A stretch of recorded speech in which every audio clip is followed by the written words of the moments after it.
In this video, we're going to now actually fully graph this function, this rational function that is of equal degree on the top and bottom, 3x squared and x squared.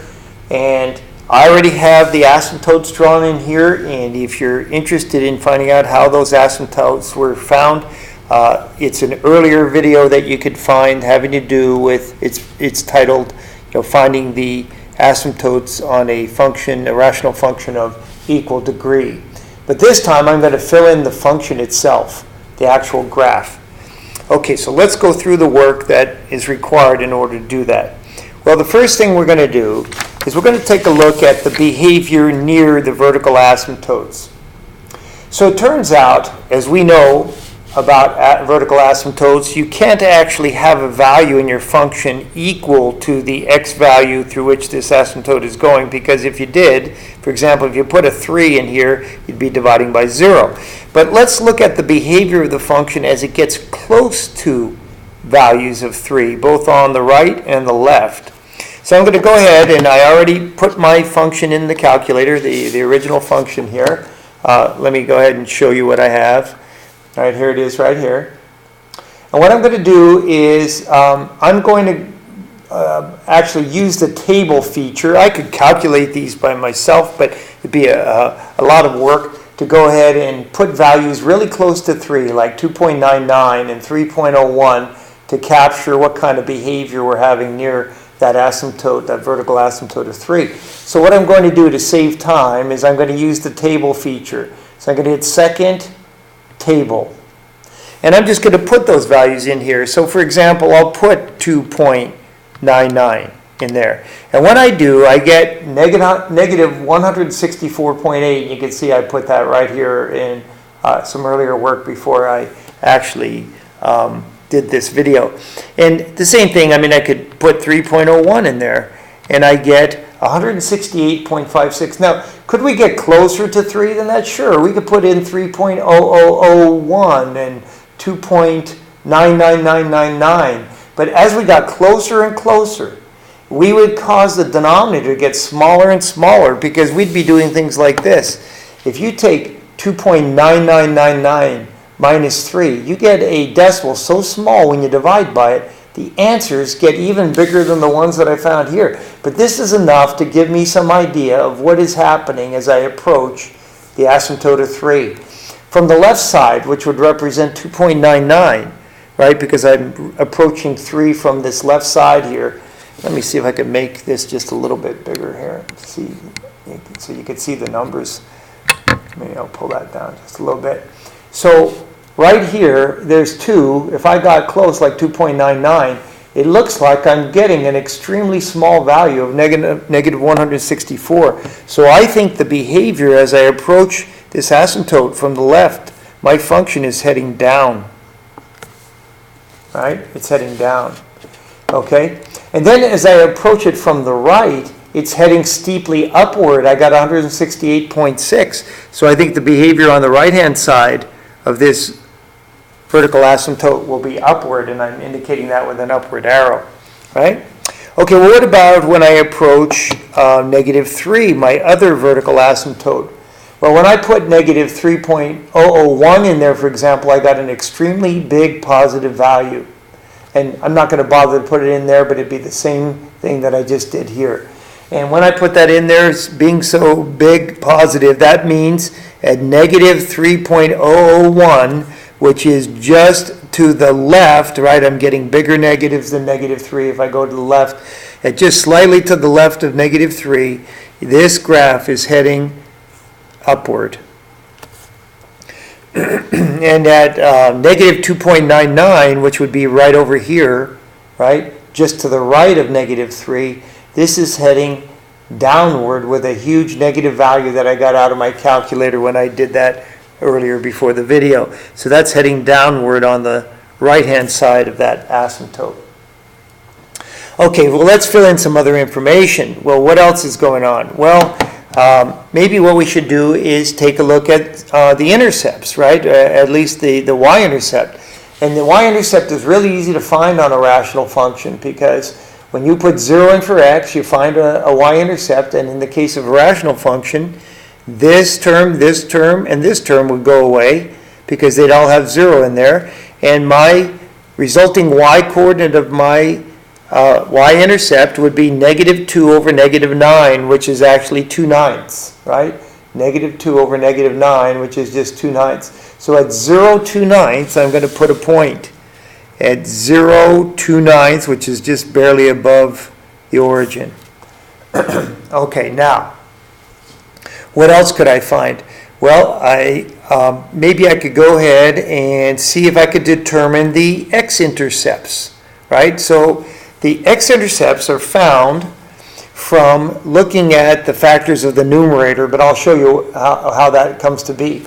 It turns out over here, where I am setting y to 0, because that's how we find x-intercepts. If I set the function, and I had factored this function on the video that has to do with finding asymptotes, but if you find the factors of this function and set that factored form equal to 0, you have a rational function. If I made 0 a fraction, it would be 0 over 1, and I'd cross multiply here. Well, this way, 0 times x minus 3 times x plus 3 is simply 0. And this way, 1 times x minus 2 times 3x plus 1 is x minus 2 times 3x plus 1. So this is already a factored polynomial equation. And when you have that, you use the zero product property, which says set each factor to 0 to see what the values of x would have to have been to get 0 for a result. And x would have been 2. That's one of my zeros or x-intercepts. And when you solve 3x plus 1 equals 0, you'd move the 1 over as -1 and divide by 3. -1/3 and 2 are two places my function is going to cross the x-axis. So let's fill those in. -1/3 would be just right around here, pretty close to the origin right here on the x-axis. And the other one at 2 would be right here. These are so close together, this and the y-intercept, they're kind of running together on my graph. Maybe I'll try to make them a little more distinct, but they are very close. If you recall, 2/9 was my y-intercept, and now I have this -1/3. I'll try to just make it just slightly separated just so you can see there are two distinct points there. Okay, now what? Well, I'll tell you, already I think I have enough information. I'm getting a sense, look at this is kind of curving this way, and we saw downward behavior on both sides here inside my asymptotes when I talked about getting close to my vertical asymptotes. I'm thinking that this graph is doing something like this. Okay, so what else do I need? Well, there have to be domain values over here to the right and domain values over here to the left, because we said the only limitation on the domain was landing exactly on 3 or -3. That would cause us to end up dividing by 0, which we're not allowed to do. So what's going on over here? Well, I know that this is upward. I don't know much about this other than I know I'll approach this somehow. But am I going to come down underneath it and approach it, or what's going to happen there? So maybe I better take a look at the behavior near my horizontal asymptotes, both for values as I head out this way and for values as I head out this way. So here's how I'm going to do that. This time I'll put relatively big values in for x to see, we know it's going to behave like get close to this horizontal asymptote at 3. And we talked about that on the last video as far as a rational function of equal degree. The horizontal asymptote was found by the division or the ratio of their coefficients of the highest degree terms, 3/1. So we know it's going to approach here. And if you take a look at division, now you didn't have to use division to find the asymptote itself, but this helps explain how I can think through the behavior of the function as I get near there. Watch what happens. When I did some long division on this, you can't think of a value times x squared that's going to, I take that back, 3 times x squared was what would give me an amount that I could subtract here. So I did 3 times x squared, and I got 3x squared, and 3 times minus 9, and I got minus 27. I put it over in the constant column. When I subtract this drops down, negative 5x. And remember, I am subtracting this row in long division. And so this becomes plus 27, and minus 2 is plus 25. But in the next round, I can't think of a number times x squared that's going to give me another x term. So this is my numerator of my remainder.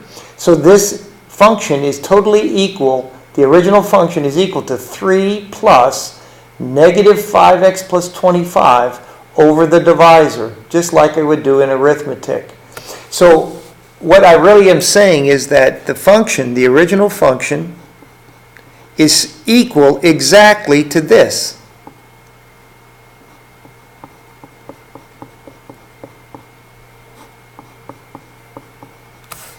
That's in full form. I mean, that's not an approximation. So it turns out if I put really big values in here, this thing is going to tend to 0. How come? Because if I put 100 in here, for example, this is 100 squared on the bottom. Okay, so we're going to look at whether we're going to get a really small number. Is it a small negative or a small positive? It depends on whether I put 100 or negative 100 in, right? So what I do is I, again, use the table feature on my calculator. This was all just to explain the math behind why we would anticipate these kind of answers, right? We knew they had to be close to 3. But if I take my calculator again and turn that table feature back on, if I put 100 in here, I get 2.95. In other words, yes, this is behaving like 3 or getting close to 3, right? But it isn't quite 3. It's a little underneath. So if I took a look at this, now, I can't possibly go out here to 100, but as I'm anticipating getting a point out there, it's 102.95. It's somewhere underneath here, right? Well, what in the world could have happened that I was up here high, close to my vertical asymptote? It looks like I must have crossed. I somehow crossed the horizontal asymptote to get to down below here. It started to come back up and act like 3 again, but somehow it crossed and went underneath to be a little below 3, 2.95, for example, at 100. So the way you determine where it crossed is you solve a system of equations problem. You say, hey, look, where is the point where y on my line, my equation y equals 3, is the same as the y value that's a solution to my function itself. So you will set the asymptote equal to the function, and we're going to solve this equation, and let's see what happens. It's another rational equation. If you cross multiply here, and actually it's actually easier maybe not to use the factored form to do this math. If I cross multiply here, I'll get 3 times x squared minus 9, and watch, you'll get 3 times x squared is 3x squared, and 3 times minus 9 is minus 27. Now you'll see why the 3x squared is crossed out here in a minute. But then if I cross multiply this way, I'll get 3x squared minus 5x minus 2, because I'm just multiplying by 1. But it turns out when you set this cross product equal to this cross product, 3x squared is common to both sides, so I crossed them out. This math had already been done just for convenience, because you could see, you'll see our, when you take a look at this video, it's quite long already, and I'm trying to save a little bit of time. But then look what I'm left with, a linear equation. When I add the 2 to this side, I get negative 25 equals negative 5x. When I divide by negative 5, I get 5. The point at which I'm crossing the asymptote must be then 5, 3. Because 3 had to have been the y value, because I solved for when my function is equal to 3. In other words, when does my function have a y value equal to my horizontal asymptote? So right at 5, 3 is where I'm going to cross. So I think what's happening is I'm coming down, I'm crossing at 5, 3, and then I'm going to swing up here and start to hug y equals 3 from underneath, and it should not ever cross again because I didn't get any other values where it crossed, right? And by the way, speaking of the fact that it shouldn't cross anywhere else, what should happen over here then is this. I'm imagining this swinging down and staying above. But for, a little more information to prove that, if you put negative 100 back in the table, if I put negative 100 in here and hit enter, I get 3.05. So it is a little bit above 3, and that makes sense to me because I didn't expect the function to ever cross again. And so this would come down and stay above here. And of course, now we did all of that trying not to look at the graph, but of course, if we were concerned, we'd be keeping an eye on a graph, but we wanted to go over the math that was related to finding this graph. And we did it without looking at the graph, but let's just take a look and compare and make sure that we're on the right track. So when I hit graph, it looks like I am doing the right thing here. All right? Now you can't see the asymptotes in here, but we have a horizontal asymptote here, a vertical asymptote here, and here.